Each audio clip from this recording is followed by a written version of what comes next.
C'est l'histoire d'un homme qui va voir son maître, le Rabbi Shalom Dovber. C'est un grand chassid, il est aussi un très grand homme d'affaires, qui gagne très très bien sa vie, mais qui est un vrai chassid. Il y a quelque chose qui l'intrigue, c'est que dans la salle d'attente, devant le bureau du Rabbi, il y a toutes sortes de personnes qui sont là, qui attendent leur moment pour parler au Rabbi.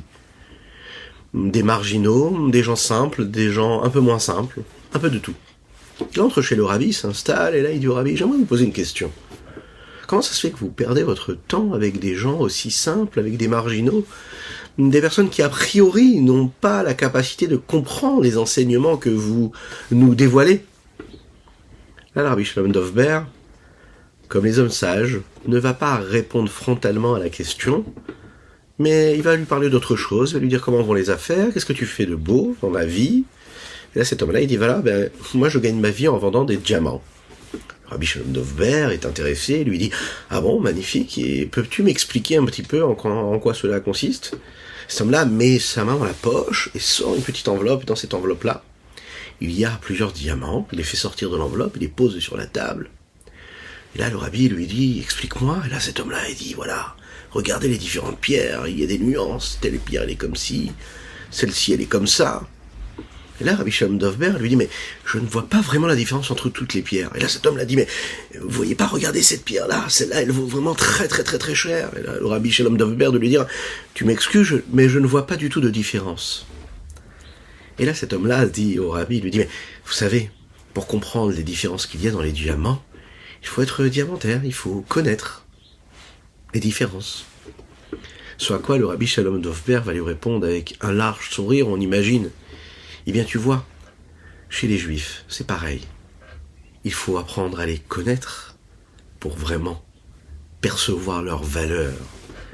Il faut être professionnel de l'âme juive. Le Rabbi Shalom Dovber recevait et donnait de l'importance, comme tous les rébéim, aux hommes simples, aux marginaux, aux pauvres comme aux riches, aux gens importants, comme à ceux qui ne l'étaient pas vraiment ou du tout. Dans leur regard et leur donner l'importance qu'ils devaient recevoir.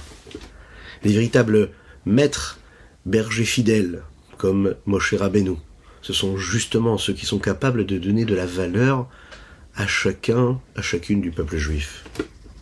Dans la parashat Tetzavé, on nous parle du pectoral que le Kohen, que le prêtre mettait lorsqu'il rentrait dans le Mishkan, dans le Beth Amikdash. Il y avait des pierres précieuses sur ce pectoral. Il y en avait 12 comme les 12 tribus d'Israël. Le peuple juif est constitué de ces 12 tribus-là. Pourtant, elles sont toutes au même niveau, ces pierres-là. Elles brillaient toutes.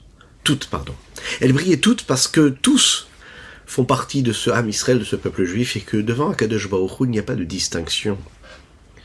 Il n'y a pas un grand sage et un homme simple. Il n'y a pas celui qui ne pratique pas et celui qui pratique.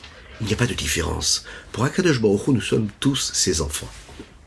Dans ce pectoral-là, il n'y avait pas des nuances en fonction de ce que chacun qui faisait partie de chaque tribu faisait ou ne faisait pas dans l'accomplissement de la Torah et des mitzvot.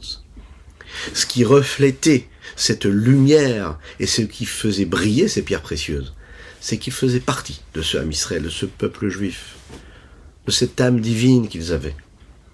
Il n'y a pas de différence dans le peuple juif. Nous sommes tous au même niveau devant Akadosh Baruch Hu. On a chacun notre travail à fournir, nos efforts. On doit faire briller notre âme, chacun, bien sûr. Nous sommes et nous avons cette pierre précieuse en nous. Et devant Akadosh Baruch Hu, on brille tous au même niveau. On fait partie de ce même pectoral. On doit aimer, on doit respecter, on doit donner de la valeur à chacune et chacun du peuple juif.